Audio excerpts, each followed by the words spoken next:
तो दोस्तों, उड़ने की आशा के आज के 30 मार्च के एपिसोड की शुरुआत होती है रेणुका से, जो कि काफी गहरी सोच में डूबी हुई होती है, जहां उसे ये चिंता सताई जा रही होती है कि कैसे वो अपने बच्चों को खुश रखे और उनकी नजरों में अपनी जगह बनाए रखे। इसीलिए वो सबसे पहले जल्दी उठकर पूरे मन से स्वादिष्ट नाश्ता तैयार कर देती है और सबको खाने के लिए बुला लेती है। इधर फिर सायली को सबसे बड़ा झटका तब लगता है जब रेणुका उसे भी खास तौर पर बुलाती है और प्यार से कहती है, बेटा तू कुछ मत कर, बस बैठकर आराम से नाश्ता कर, बाकी सब मैंने कर लिया है। तो ये सुनकर इधर सायली पूरी की पूरी हैरान सी रह जाती है। फिर इधर जैसे ही सब लोग खाने की मेज पर आते हैं, घर में खाने की खुशबू फैल जाती है और सभी लोग सायली की तारीफ करने लगते हैं। और परेश भी सायली की तारीफ करता है और बोलता है कि उसने बहुत बढ़िया खाना बनाया है। लेकिन तभी सायली बात को साफ करते हुए कहती है कि नहीं काका, ये खाना मैंने नहीं बल्कि काकू ने बनाया है। तो ये सुनकर सभी लोग शॉक्ड रह जाते हैं, खासकर सचिन को यकीन ही नहीं होता।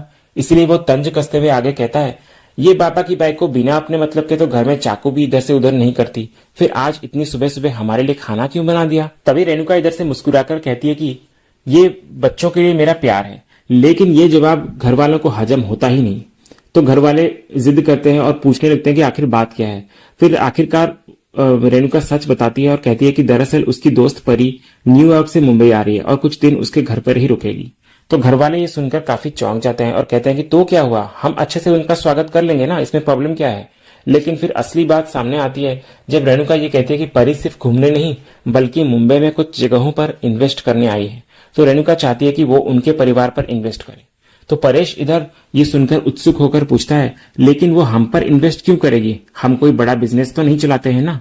तो तभी रेणुका अपने झूठ का खुलासा करते हुए नजर आती है और कहती है कि उसने परी से ये कहा है कि तेजस के पास 5 कारों का शोरूम है, आकाश के पास रेस्टोरेंट की पूरी चेन है और सचिन इंग्लिश का बड़ा प्रोफेसर है और सायली का इंटरनेशनल फ्लावर बिजनेस है।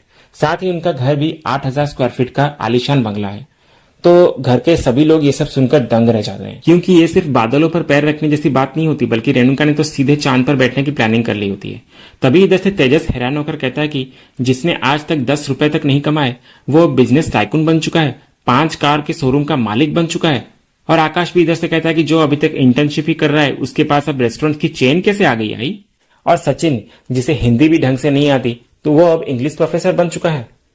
फिर घर के सभी सदस्य परेशान हो जाते हैं इस बात से, लेकिन रेणुका अपने प्लान पर अड़ी होते हुए कहती है, बस 3 दिन की बात है, तुम बस वैसा ही अभिनय करना जैसा मैं कह रही हूँ। 3 दिन के बाद सब अपने अपने काम पे लौट जाना। फिर इधर हम देखते हैं कि पहले तो सारे घर वाले मना कर देते हैं, लेकिन जब रेणुका उन्हें संभावित फायदे गिनाने लगती है तो धीरे धीरे सबके सब मान जाते हैं। फिर वो रेणुका समझाती है कि अगर परी ने हमारे ऊपर इन्वेस्ट कर दिया ना तो हमारी पूरी जिंदगी बदल जाएगी। तो इधर रेणुका के इस प्लान से सभी लोग किसी न किसी तरह मान जाते हैं, लेकिन सचिन अब भी तैयार नहीं होता। उसे ये दिखावा बेकार लग रहा होता है, लेकिन तभी वो सोचता है कि रेणुका उससे कितने प्यार से बात कर रही है। जो माँ हमेशा ताने देती थी वो वही आज उससे प्यार से पेश आ रही है। तो ये देखकर सचिन के दिल में एक अजीब सी खुशी सी भर जाती है। वो सोचता है, चाहे ये प्यार सिर्फ मतलब के लिए ही सही, लेकिन कम से कम 3 दिन तो मुझे अपनी माँ का प्यार महसूस करने को मिलेगा।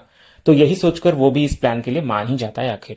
लेकिन सचिन एक शर्त रखता है कि वो इंग्लिश प्रोफेसर नहीं बनेगा बल्कि हिंदी प्रोफेसर बनेगा। फिर वो मजाकिया अंदाज में कहता है कि इंग्लिश तो मुझे पढ़नी ही नहीं आती, हिंदी तो फिर भी थोड़ी बहुत बोल सकता हूँ। तो इस बात पर रेणुका झट से हामी भर देती है और कहती है कि ठीक है, हिंदी तो हिंदी ही सही, प्रोफेसर तो बनेगा ना। तो सचिन फिर सिर हिलाकर कहता है कि ठीक है, बन जाऊंगा, लेकिन मेरी एक और शर्त है। तो रेणुका चौंक कर पूछते कि अब क्या। तो सचिन इधर मुस्कुराकर कहता है कि मुझे 3 दिन की सैलरी चाहिए, आखिर 3 दिन तक काम नहीं करूंगा तो ईएमआई कौन भरेगा, पैसे तो चाहिए होगा ना मुझे। तो रेणुका इधर बिना सोचे समझे तुरंत कहती है कि ठीक है, मंजूर है मुझे। तो अब रेणुका ने सबको मना लिया होता है, लेकिन सबसे बड़ी समस्या होती है पैसों की। इतना बड़ा दिखावा करने के लिए कम से कम 50,000 रुपयों की जरूरत थी। 3 दिन के लिए पूरा माहौल लग्जरी बनाना कोई आसान काम नहीं होता। इसीलिए रेणुका सबसे पहले अपने किराएदार को कॉल करती है और उससे एडवांस में 50,000 रुपए मांगती है, लेकिन किराएदार उसे मना कर देता है और कहता है कि इतना पैसा उसके पास नहीं है, लेकिन 20,000 रुपए वो दे सकता है सिर्फ। तो इधर रेणुका के पास और कोई चारा नहीं बचता, इसलिए वो 20,000 रुपए लेने के लिए मान जाती है। लेकिन अभी भी 30,000 रुपए की जरूरत होती है। तो रेणुका अपने घर के सारे पुराने बर्तन निकालने लगती है जिसमें उसने पैसे छिपा रखे थे। फिर धीरे धीरे जोड़ते जोड़ते उसने आखिरकार पूरे 30,000 रुपए इकट्ठा कर ही लिए, यानी कि अब 3 दिन के दिखावे के लिए सारा पैसा तैयार होता है। लेकिन रेणुका के मन में एक और डर होता है, जहां वो सोचती है कि अगर परी को ये सब इतना अच्छा लगा कि वो 3 दिन के बजाय 10-15 दिन रुकने का फैसला कर ले, तब क्या होगा। अगर ऐसा हुआ तो सारा झूठ उजागर हो जाएगा। तभी इसके बाद हम देखते हैं कि सचिन प्रोफेसर बनने की तैयारी में जुट जाता है। वो हिंदी की लेक्चर सुनने लगता है ताकि खुद को एक प्रोफेसर की तरह पेश कर सके। और इधर बाकी घर वाले भी अपनी अपनी तैयारियों में लग जाते हैं और घर को शानदार तरीके से सजाया जाने लगता है। और सचिन इधर 3 दिन के लिए एक लग्जरी कार भी किराए पर ले लेता है जिसका भाड़ा 5,000 से 7,000 तक होता है। फिर अगले सीन में हम देखते हैं कि रेणुका सबके लिए महंगे और स्टाइलिश कपड़े मंगवाती है, कोट पैंट टाई सब कुछ। और वो साथ ही पूरे परिवार को सख्त हिदायत देती हुई नजर आती है और कहती है कि कोई भी गलती मत कर देना, अगर किसी को कुछ समझ में नहीं आ रहा है तो अभी कभी पूछ लो, बाद में जाकर गड़बड़ मत करना। फिर आगे हम देखते हैं कि आखिरकार वो घड़ी आ चुकी होती है जिसका सभी को बेसब्री से इंतजार होता है। रेणुका की बेस्ट फ्रेंड परी न्यूयॉर्क से मुंबई पहुंच जाती है और अब वो सीधे उनके घर पर आ गई होती है। फिर हम देखते हैं कि जैसे ही परी घर पे कदम रखती है तो रेणुका उसे देखकर जाकर खुशी से गले लगा लेती है और पूछती है कि कैसी है मेरी बीकेडी, और ये भी पूछती है कि कैसी थी तेरी फ्लाइट। तो इधर से फिर परी मजाक करते हुए कहती है कि इट फ्लू डार्लिंग। तो इस बात पर इधर रेणुका हंसते हुए कहती है कि तू तो बड़ी मजाकिया है परी, फ्लाइट तो उड़ेगी ही ना। फिर आगे हम देखते हैं कि रेणुका परी का स्वागत शानदार तरीके से करती है और बोलती है कि वेलकम टू देशमुख हाउस। इसके बाद रेणुका परी को अंदर ले आती है और बोलती है कि मैं तुम्हें अपने बच्चों से मिलवाती हूँ। कहकर फिर वो धीरे धीरे अपने बच्चों को बुलाकर परी से मिलवाती है। फिर इधर सबसे पहले तेजस और रोशनी आते हैं क्योंकि रोशनी घर की सबसे बड़ी बहू होती है और तेजस सबसे बड़ा बेटा। फिर इधर आकाश और रिया की बारी आती है। भले ही ये सबसे छोटे होते हैं लेकिन रेणुका के लिए ये भी अपने बच्चों की तरह ही होते हैं। इसके बाद आती है सचिन और सायली की बारी। सचिन और सायली का लुक देखने लायक होता है, जहां सचिन जो कभी टैक्सी ड्राइवर हुआ करता था अब एक प्रोफेसर की भूमिका में होता है। इसके बाद फिर हम देखते हैं कि रेणुका अपने बच्चों के पास जाकर खड़ी हो जाती है और परी को दूर से कहती है कि ये है मेरा पूरा परिवार। और इसी सीन के साथ ही आज का ये एपिसोड यहीं खत्म होता है। तो दोस्तों आने वाले अपकमिंग एपिसोड में हमें देखने को मिलेगा कि रेणुका तेजस को कह रही होती है कि हमको सावधानी से कदम उठाना पड़ेगा तेजस, और हमें यह देखना होगा कि परी ज्यादा से ज्यादा इन्वेस्टमेंट हम में करे। और इधर दूसरी तरफ रेणुका को परी पूछती है कि Renuka where is your husband. तभी हम देखते हैं कि परेश की एंट्री होती है जहां वो एक साधारण लेकिन स्टाइलिश कपड़ों में नजर आता है। उसकी ड्रेसिंग से एक मिडिल क्लास स्टैंडर्ड झलक रहा होता है, ना ज्यादा अमीर ना गरीब, बस बीच का स्तर।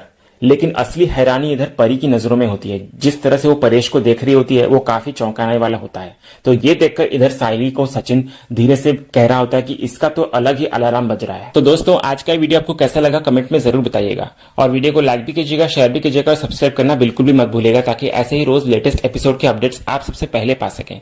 तो मिलते हैं हम एक नए एपिसोड के रिव्यू में, तब तक के लिए स्वस्थ रहें, मस्त रहें।